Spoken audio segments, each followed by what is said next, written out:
production. Mudara igumu, namdara esgumu. Munyange zigare maze, iba vanomera nene. Munyange zigawo maze, iba vanomera nene. Vakati tirage tiende, tisiye tiende gane. Iba polisa toumrudzana, ngegeredzana kusvika wiva watsoka. Vakati tirage tiende, tisiye tiende gane. Iba polisa toumrudzana, ngegeredzana kusvika utonga watsuka. Ndichiti handikosehe, handikosehe, ndichati handikosehe, koseka changu ndapata. Ndichati handikosehe, handikosehe, ndichati handikosehe, koseka changu ndapata. Ndakarumba kuti nganganga, apo ndepesa mototeka ndepanga. Aya ndinomirira kupedza zvandatanga, kusekera ndachibata. Zechibweke ndakarumba kuti nganganga, kundibvisa mota ndicheka ndepanga. Ndinomirira kupedza zvandatanga, kusekera ndachibata. Zvechisimba ndatatora kunge chako, mukandidziza mondiwana ikoko. Handicharamba ndakabatirira ipapo, kusekera ndachibata. Zvechisimba ndatatora kunge chako, mukandidziza mondiwana ikoko. Munowana ndakarumirira ipapo, kusekera ndachibata.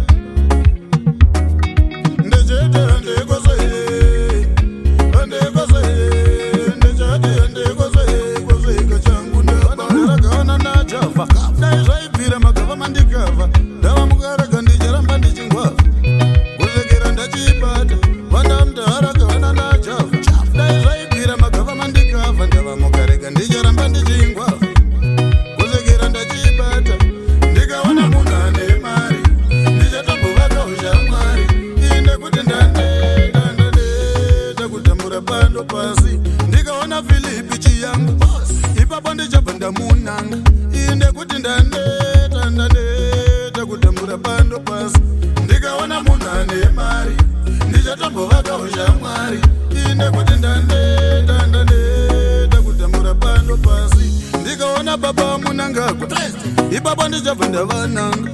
Nekuti ndandeda kutambura pano pasi. Ndikaona Spencer pakadoma, ipapo ndichabva ndamudoma. Inde kuti ndandeda kutambura pano pasi. Ndikaona baba vamusakanda, ipapo ndichabva ndavabata.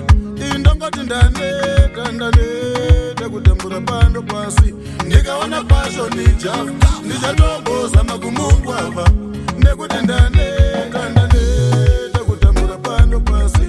Ndikaona producer Makumbe, ndoda kumbozama kuvatengera mombe. Nekuti vaneta kutambura pano pasi. Josephine Mate, the best manager in the world. Edgar Mutumo, my boss, Mwana Kadoma.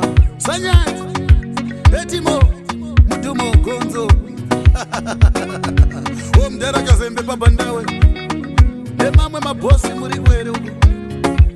Big Mountain Structures, Big Mountain Investments. My big boss.